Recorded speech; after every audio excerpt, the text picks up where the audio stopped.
Why don't you just admit it, Lana? You're a failure, my brother Ethan said, flashing that smug grin as he leaned back in his chair. His voice was sharp enough to cut through the awkward silence at the family dinner table.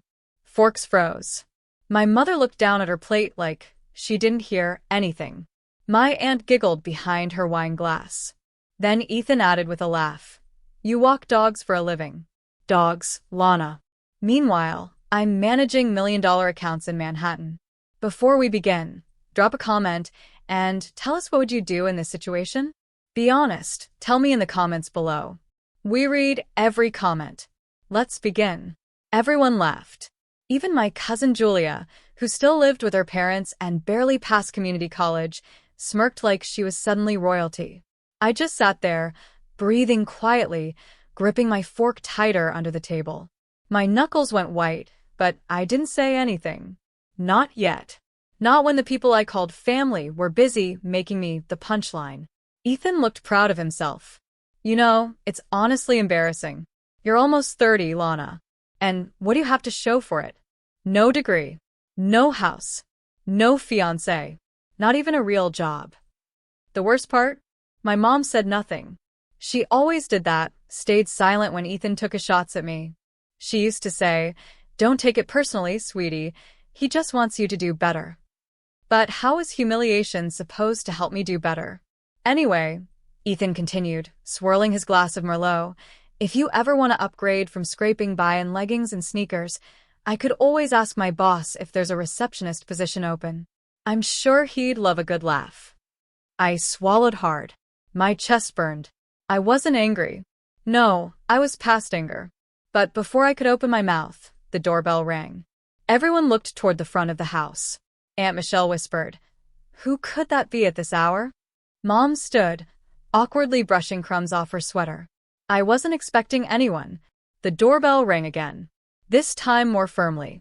"I'll get it," I said, calmly rising to my feet. Ethan chuckled. "Careful, Lana. Don't trip over your worthlessness on the way there." Laughter again. But I was already walking. My heart pounded. I knew who was behind that door. When I opened it, the warm yellow light from the chandelier spilled out into the cool night. And standing there, in a crisp charcoal suit that looked custom-tailored, with that signature quiet confidence only money could buy, was Grayson Maddox, my brother's billionaire boss. My husband. "Evening," Grayson said, smiling down at me. His voice always carried that magnetic weight. He held out a small box wrapped in gold paper. "Sorry I'm late, sweetheart.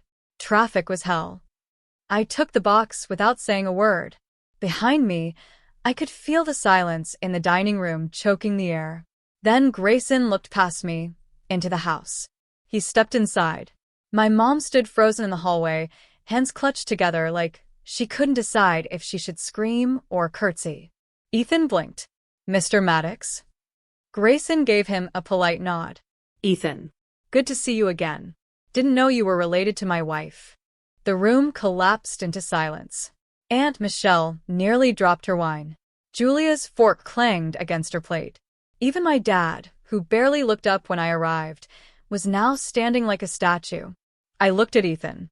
His mouth opened slightly, but no words came. I walked back into the room with Grayson beside me. And then I smiled, not the kind you give when you're happy. The kind you give when you've just won.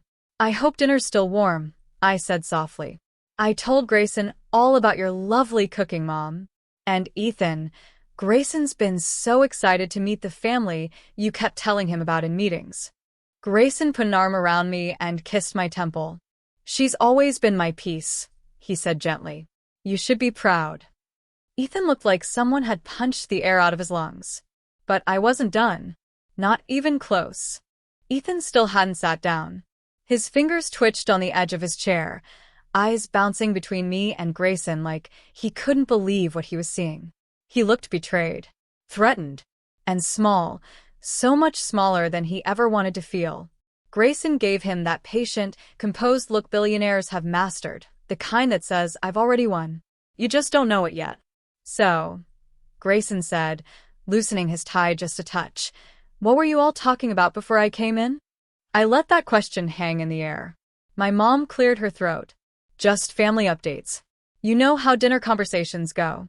Grayson chuckled, then gently pulled out a chair for me like the gentleman he always was. I sat. Ethan still hadn't moved. "You're married?" he asked, finally breaking his silence. I looked right at him. "Yes." "For 7 months." He blinked hard. "No." You couldn't have, I would have known." "No," I said flatly. "You wouldn't have. Because I didn't want you to." I let the words hit him like a slap. Mom spoke next, her voice thin. "Lana, why didn't you tell us? We're your family." I stared at her. "You only show up when there's gossip or judgment. Not love." That shut her up.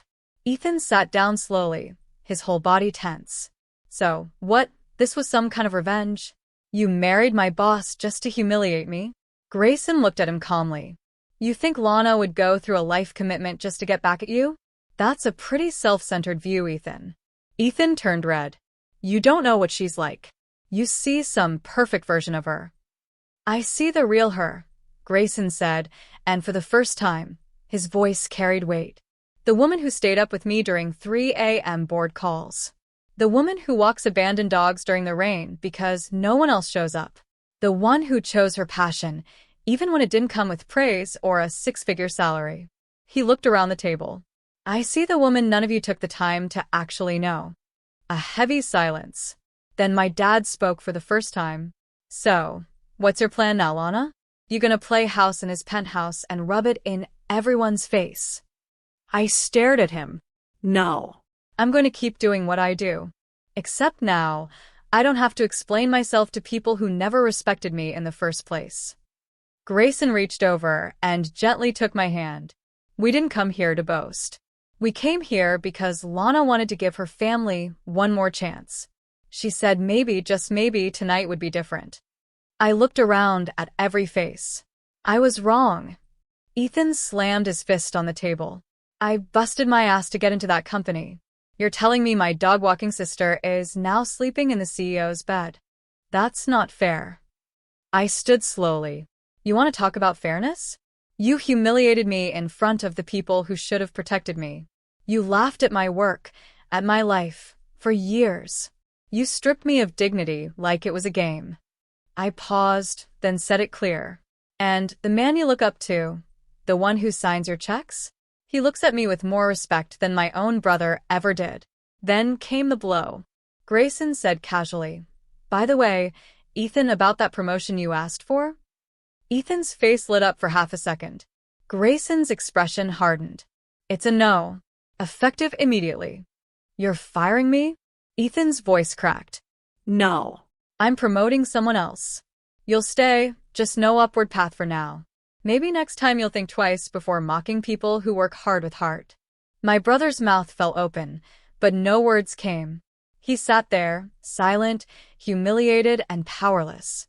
Just like I used to be. 6 months earlier. It was raining the night I met Grayson Maddox. I was halfway through my 3rd dog walk, soaked to the bone, hoodie clinging to my skin, when I saw him standing under the awning outside a luxury building in Tribeca. Not the kind of man you'd expect to meet on a stormy sidewalk. He looked like he'd walked straight out of a GQ cover, tall, sharp-jawed, holding an umbrella, but clearly uninterested in using it. His driver hadn't shown. His phone was dead. And he looked oddly stuck. "Need help?" I'd asked without thinking. He turned. His gray eyes scanned me, then the 6 dogs behind me, all wearing matching neon raincoats. And he smiled. "Depends. You offering?" I chuckled. "Only if you want to share my umbrella and squeeze into the F train with me and a Labrador who hates thunder." He ended up walking with me for 5 blocks. No umbrella. No pretense. Just conversation. Real. Easy. That night, I didn't know his last name. He told me his name was just Grayson. Said he worked in finance. I didn't press. He, however, asked everything about me. I told him I'd dropped out of NYU after Mom got sick. That I took care of rescue dogs. That I liked writing poetry, but was too scared to publish anything. He listened like it mattered. A week later, I got a flower delivery at my apartment, 6 white roses and a note. For the girl who braved the storm and made me want to get drenched. G. From there, it snowballed. Late night walks, rooftop dinners, secret weekends upstate. Always quiet. Always just us. When I finally found out who he really was, Grayson Maddox, CEO of Maddox and Rowe Capital, I nearly passed out in his penthouse. You lied, I'd whispered. No, he'd said gently. I hid. Because for the first time, someone was talking to me, not my money. He proposed 3 months later. On a pier in Brooklyn, under string lights and the scent of street tacos in the air. But I didn't tell my family. I knew what they'd say. Gold digger. Lucky. Fake. So, we kept it between us. Until last night. Until Ethan took it too far. Back to the present. Ethan stormed out halfway through dessert. Mom kept pretending the mashed potatoes needed more butter. Dad mumbled something about needing a smoke. But I knew the damage was done. After everyone left, I sat on the porch swing outside, barefoot, the night cool against my skin. Grayson came up behind me, gently draping his jacket around my shoulders. You okay? He asked softly. I don't know. He sat beside me, pulling me into his side. I meant what I said in there. You're the most grounded, brilliant woman I know. I looked at him. They'll never respect me. Then stop waiting for them to. I rested my head on his chest. It still hurts. I know, he whispered. But pain has a way of building your armor. I didn't speak for a moment. Then I said, I want to stop hiding. I want people to know the truth. Not just about us, but about what I've been through. What I've survived. His grip tightened. Then we stopped hiding. The next morning, I posted our wedding photo online with a caption. To everyone who said I was a failure, meet the man who sees my worth when you never did. My inbox exploded. So did my brothers. His coworkers. His girlfriend. His pride. And that was just the beginning. Because what they didn't know was that I wasn't done. Not even close. Ethan's hands shook as he slammed his laptop shut.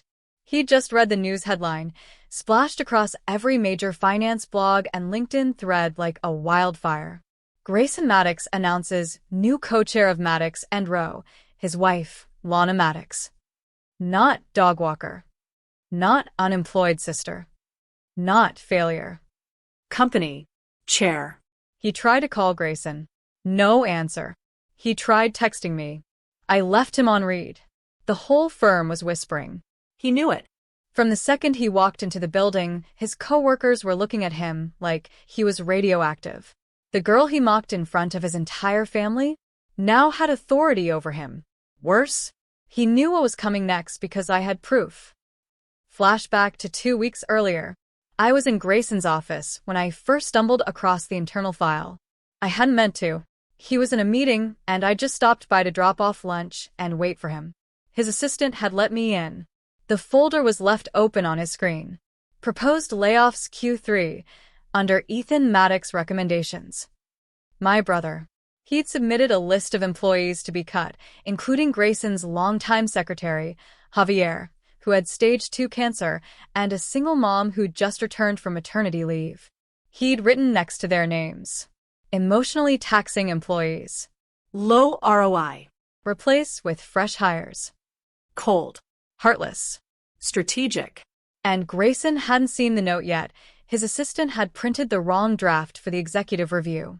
I quietly forwarded the email to myself. And I waited. Back to now. At 11:03 a.m. sharp, I entered the main boardroom at Maddox and Rowe, wearing a crisp white power suit, my heels silent, expression calm. Grayson was already seated at the head of the table. A dozen senior executives waited, confused, murmuring among themselves. Morning, everyone, I said, setting my files down. I know this isn't a traditional meeting, but it's important. I pulled out the printed list. Before we proceed with Ethan Maddox's restructuring plan, there's something I need to share. I passed the document around the table. As they read, jaws began to clench. When I got to Javier, I looked him in the eyes. You're not being laid off. He blinked. Ma'am, you've given this company 18 years. You're the soul of this place. You're staying. He looked down quickly, glassy-eyed. I turned to the room. If anyone thinks my appointment is ceremonial, let this be clear, I know this company. I've walked its halls for months. I've seen who works and who weaponizes power. We are not building success on the backs of loyalty. Grayson leaned back, his eyes proud. Silent. I continued.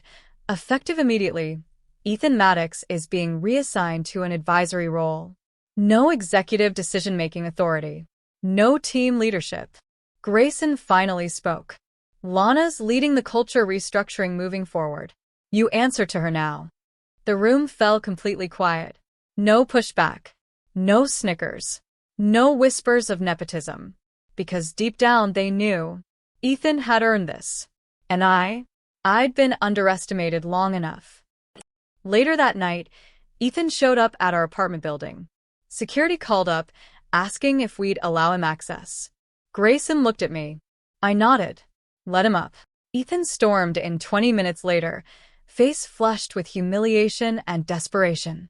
You planned this, he spat. You set me up. You used Grayson to get revenge. I stayed calm. No. I didn't use anyone. I became someone. You don't belong in that chair. You never belonged in it either, I said. You just bullied your way in. He clenched his fists. I made one mistake. No. I cut in. You made a lifetime of them. You thought kindness was weakness. You thought humility was failure. You mocked people like me because we weren't polished or powerful. But guess what, Ethan? I stepped closer. Power doesn't always roar. Sometimes it walks dogs in the rain, listens more than it speaks, and waits until the moment is right. He left that night with nothing more to say. And for the first time, I didn't cry after a confrontation. I slept like a queen. The media didn't take long to catch on. The story of Grayson Maddox's wife was once a dog walker. Now she's running his empire, lit up every headline from Forbes to BuzzFeed. Paparazzi began hanging around the Maddox building entrance. Some photos showed me holding Grayson's hand, smiling as we entered meetings. Others caught me alone, on my way to work, no bodyguards, in jeans and a backpack, refusing to let glamour swallow who I really was. But none of those photos captured the storm brewing underneath. Because while the world cheered, my family stayed quiet. No calls. No texts. No apologies. Not even from my mom. One morning, 2 weeks after Ethan's demotion, I got an email from our family group chat. Subject: Family brunch this Sunday, Grandma's house. I stared at it. I didn't want to go. But I needed to. Not for them. For me. Sunday morning, Grayson offered to come with me. I said no. This is something I need to do alone. He nodded, kissed my forehead, and said, Remember who you are in that room. Don't let them shrink you. I drove to Grandma's house in silence. When I walked through the door, everyone was already there.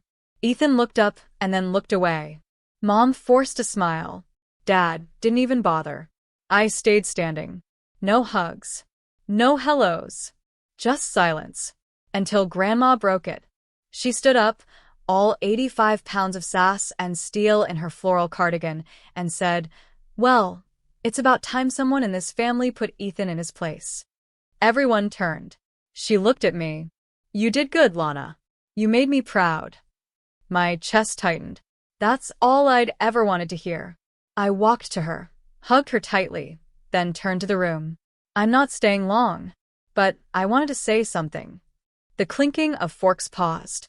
I spent years sitting in this house being laughed at. Dismissed. Called a burden. Called a joke. You mocked my job, my choices, my clothes, my silence. And I took it. Every single time. Because I believed that maybe one day you'd see me. I looked at Ethan. You never did. And now you don't get to. Then at Mom. You had every chance to defend me. But you kept your mouth shut while your son tore me down. She looked like she might cry. But I wasn't here for her tears. I'm not angry anymore.